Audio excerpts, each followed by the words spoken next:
ہمارے ہاں تو 4 بچے ہوتے ہیں اور ہم کسی ایسی دانائی کا مظاہرہ ہی نہیں کرتے کہ ان کے اندر برابری کر سکیں. ہم اس سمجھ بوجھ کا لحاظ ہی نہیں کرتے.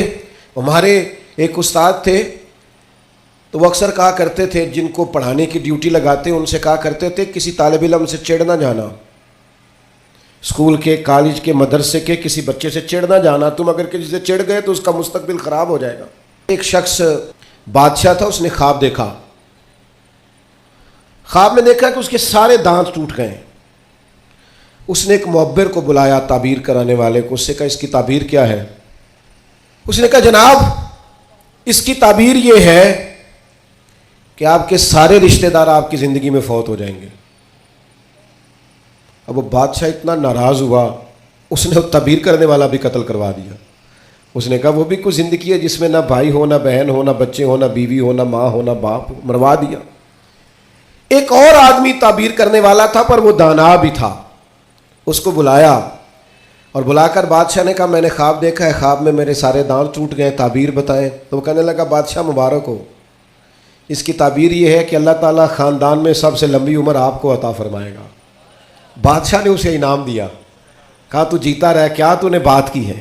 اب میری بات کو سمجھیے گا، تعبیر اس نے بھی وہی بتائی ہے جو پہلے والے نے بتائی، لیکن پہلے والے نے کہا تیرے سارے رشتہ دار تیری زندگی میں فوت ہو جائیں گے. اس نے اسے بھی مروا دیا.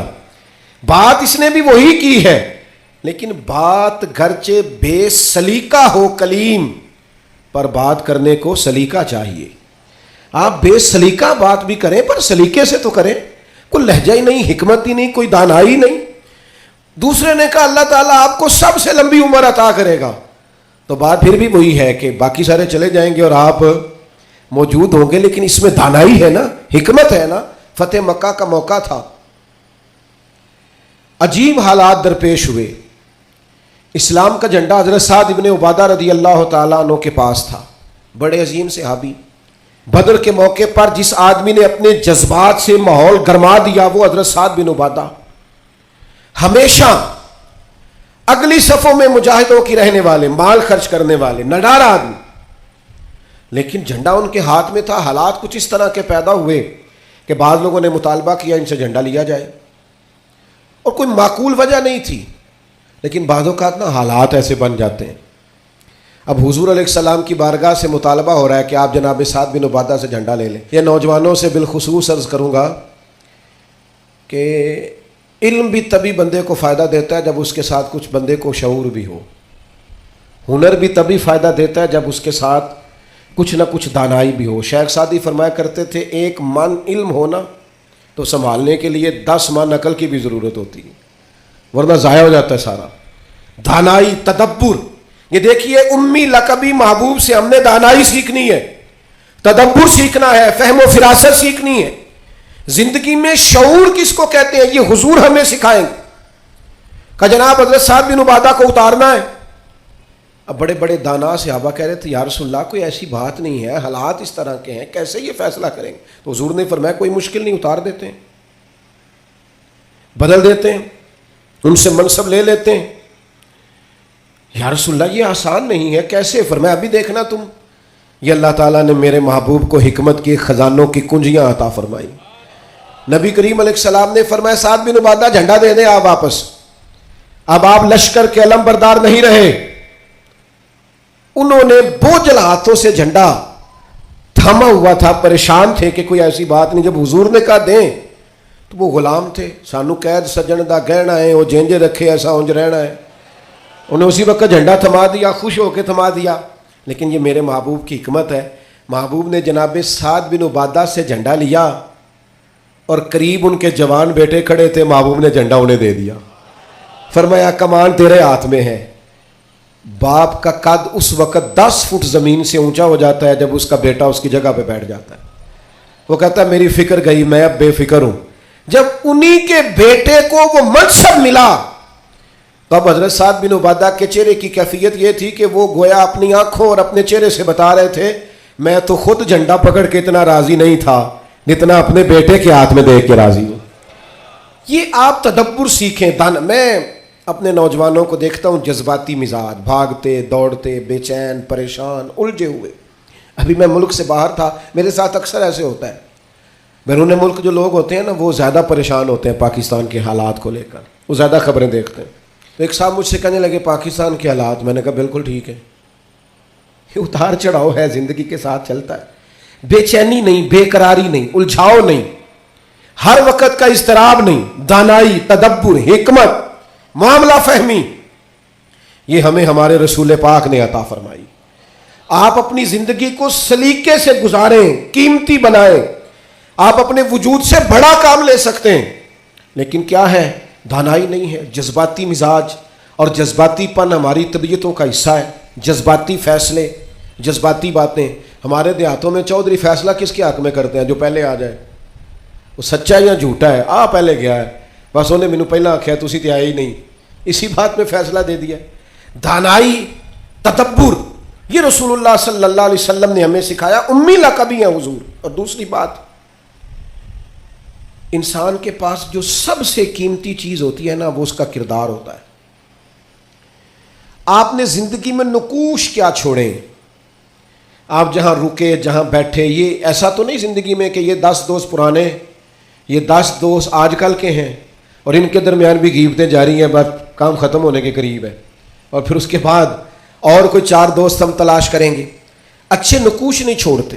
کتنی خوشیوں سے رشتے طے پاتے ہیں، لیکن وہ تھوڑا وقت نہیں گزرتا تو ساری سوچیں، سارے نظریات گدلے اور میلے کچیلے ہونے لگ جاتے ہیں. وہ ساری محبتوں کو زنگ لگنے لگ جاتا ہے. عظمت کردار، بلندی، آپ کے افکار، آپ کا اچھا گمان، آپ کی سوچیں، آپ حیران ہوں گے. اللہ تعالیٰ نے نبی پاک کا وجود ہی معجزہ بنایا ہے، لیکن جب حضور کے اپنوں نے دلیل مانگی نا، اپنوں کو مطمئن کرنا بڑا مشکل کام ہوتا ہے. قریبیوں نے دلیل مانگی، قریش مکہ نے، کہ آپ نبی ہیں تو دلیل دیں. نبی پاک علیہ السلام نے اپنے اپنوں کو معجزہ نہیں دکھایا، بلکہ قرآن مجید فرماتا ہے کہ محبوب نے کہا فقد لبثت فیکم عمرا من قبلہ افلا تعقلون. میں کوئی باہر سے نہیں آیا، میں نے اپنی اس سے پہلے کی ساری عمر تمہارے درمیان گزاری ہے. 40 سال یہاں گزارے، اپنے ماں کی گود میں بھی، نانا کے کندھوں میں بھی، جناب ختیجہ کا دولہا بن کے بھی، بیٹیوں کا باپ بن کے بھی. میں نے سارا وقت تمہارے بیچ گزارا. افلا تعقلون، تمہیں عقل نہیں؟ گویا محبوب ان سے فرما رہے ہیں کہ میری جیسا سچا ہے تو لا کے دکھاؤ. باہر سے نہیں آیا، تمہارے درمیان رہا. یار یہ مشکل کام ہوتا ہے، چاروں جانب ماحول خراب اور بندہ پھر ٹھیک رہے. اکثر لوگ تو اپنے بچے کی غلطی نہیں نکالتے، کہتے دوستوں نے خراب کر دیا. اماں کہتی ہے منڈا میرا ٹھیک سی، دوستوں نے خراب کرتا ہے. میں نے کہا چلیں اچھی طرح سے سوچ لیں، ہو سکتا ہے دوست ٹھیک ہو، آپ کے بچے نے سارا ماحول گڑبڑ کر دیا ہو. یہ جان چھڑانا تو آسان ہے، لیکن سارے ماحول کے اندر کردار کی عظمت. جب نبی پاک علیہ السلام نے مختلف بادشاہوں کو خطوط لکھے نا، اسلام قبول کر لو، تو کیسر روم کو بھی خط لکھا. کیسر سیانا آدمی تھا. سیانے لوگ جو ہوتے ہیں وہ زمینی حقائق دیکھتے ہیں، جذباتی فیصلے نہیں کرتے، وہ معاملہ فہم ہوتے ہیں. آج کل جس طرح میں اور آپ ہیں نا تصویروں کے اندر زندگی گزار رہے ہیں، لائکس، ویوز، کمنٹس، اسی پر زندہ ہے. لوگ ان پر وقت نہیں گزارتے تھے، اس سمجھدار لوگ. کیسر روم کے پاس میرے محبوب کا خط گیا، اس نے فوراً نہیں فیصلہ کیا، کہنے لگا کوئی، ورنہ بہت سارے ایسے بدبخت بھی تھے معاذ اللہ جنہوں نے حملے کی تیاری شروع کر دی. ہمیں خط لکھا اسلام قبول کرو، ہم حملہ کریں گے. لیکن یہ سیانا آدمی تھا. اس نے لوگوں سے کہا یہاں اگر کوئی سردار آیا ہوا ہو نا، مکے کا تجارت کی غرض سے سردار آیا کرتے، کوئی سردار آیا ہوا ہو تو میری ملاقات کراؤ. جناب ابو سفیان ابھی مسلمان نہیں ہوئے تھے اور ہر جنگ میں قریش مکہ کی لیڈ وہ کرتے تھے. وہ ان دنوں وہاں گئے ہوئے تھے، تجارت کی غرض سے بلا لیا. اب کیسر نے سامنے کھڑا کیا. بخاری شریف سے لے کر کتب سیرت میں تمام جگہ کتب احادیث میں آپ کو الفاظ کے اختلاف کے ساتھ لیکن مفہوم ایک ہی یہ روایت ملے گی. کیسر نے سوال کرنے شروع کیے جناب ابو سفیان سے. پہلے پوچھا آپ کون ہے؟ کہ میں سردار ہوں. کوئی رشتہ؟ کہنے لگے جس محبوب نے آپ کو خط لکھا ہے میں رشتے میں چچا ہوتا ہوں. کہنے لگے بتائیے اس محبوب نے دعوی نبوت کیا ہے، ان کے خاندان میں ماضی قریب میں کسی اور نے بھی کیا ہے؟ کہا نہیں. کہا کوئی بادشاہ گزرا ہو ان کے خاندان میں قریب قریب کا؟ کوئی نہیں۔ کہا یہ بتائیے ان کے ماننے والے امیر ہیں کہ غریب؟ تو ابو سفیان کہنے لگا ماڑے ماڑے بندے، ماڑے ماڑے بندے۔ میں آپ مجھ سے ناراض نہ ہوئیے گا، لیکن محفل میلاد میں بھی ماڑے ماڑے بندے آتے ہیں، سیاسی سماجی لوگ بھی آتے ہیں کسی سے ادھاری ٹوپی لے کے، ان کا خیال ہوتا ہے چلو میلاد کی محفل کی بھی قیادت جلدی سے ہم لے لیں، جلوس بھی جلدی سے قبضہ کر لیں، کل کوئی لوگوں کے پاس بھی جانا ہے الیکشن کے دنوں میں۔ لیکن غریب لوگ، پر ہمارا حال یہ ہوتا ہے کہ جس کو 35 سال ہو گئے فجر کی اذان پڑھتے ہوئے بیچارہ میلاد کی محفل کی بھی صدارت نہیں کر سکتا، وہاں بھی جن کے ہاتھوں میں نوٹوں کی دتیاں اچھی ہوں ان کی سیٹیں اگلی ہوتی ہیں۔ یہ ذوق ٹھیک نہیں، یہ اس محفل کے وقار کے حق میں نہیں، یہ بات، یہ بڑی بلند و بالا محفل ہے، اس کا معیار اور ہونا چاہیے۔ پوچھا سردار نے ابو سفیان بتائیے ماننے والے کون ہیں؟ کہ غریب غریب۔ فرمایا یہ بتاؤ تمہاری کبھی ان سے جنگ بھی ہوئی ہے؟ کہ ہوئی ہے۔ کہ نتیجہ کیا نکلا؟ کہ کبھی ہم فتح یاب ہوئے کبھی وہ۔ کہنے لگا اچھا یہ بتائیں ان کے ماننے والے گھٹ رہے ہیں بڑھ رہے ہیں؟ ابو سفیان کہنے لگا جی بڑھ تو روز بروز رہے ہیں اور نتیجہ خیز ہو رہی ہے دعوت۔ اس نے کہا اچھا یہ بتائیں جنہوں نے دعوی نبوت کیا ہے کیا کبھی انہوں نے جھوٹ بھی بولا ہے؟ ابو سفیان کہتے ہیں کہ میں ایک منٹ کے لیے سوچ میں مخالف تھا نا، مخالف رائے دے رہا تھا، لیکن میرے دل کے اندر سے آواز آئی معاذ اللہ میں انہیں جادوگر کہوں، شاعر کہوں، شاعر کہوں تو شاید کوئی شخص میری بات پر توجہ دے، پر نبی پاک نے جھوٹ بولا یہ تو مانے گا ہی کوئی نہیں۔ کہتے ہیں میں نے کہا بات بالکل سچی کرنی ہے۔ وہ میرے سامنے پیدا ہوئے، سامنے جوان ہوئے، سامنے ان کے بال سفید ہوئے، پر اس محبوب کی زبان سے جو بھی نکلتا ہے حق اور سچ ہی نکلتا ہے۔ میں کیسے آپ کو یہ بات عرض کروں کہ بغیر وجہ کے لوگ جھوٹ بولتے، ان کا کوئی فائدہ نہیں، کوئی دنیاوی نفع بھی نہیں، جان بوجھ کے ڈینگے مارتے ہیں، بڑھ کے کوئی لینا دینا ہی نہیں، بلا وجہ جھوٹ یہ انسان کے کردار کو داغدار کر دیتا۔ دنیا کے کسی بڑے تاجر پر ہاتھ رکھیے، بڑے سے بڑے بزنس مین پر، اس سے پوچھئے کہ تمہاری بزنس میں کامیابی کی وجہ کیا بنی؟ انویسٹمنٹ زیادہ کی تھی، پڑھے لکھے زیادہ تھے؟ تو آپ کو ہر بزنس مین کہے گا صرف اللہ نے میرا مارکیٹ میں اعتبار بنا دیا تھا۔ جس کا اعتبار مارکیٹ میں اچھا ہوتا ہے لوگ کہتے ہیں بندہ ٹھیک ہے، سچ بولتا ہے، اس کا کاروبار چلتا ہے۔ کبھی جھوٹ اور بددیانتی اور فریب سے بھی قومیں آگے بڑھی۔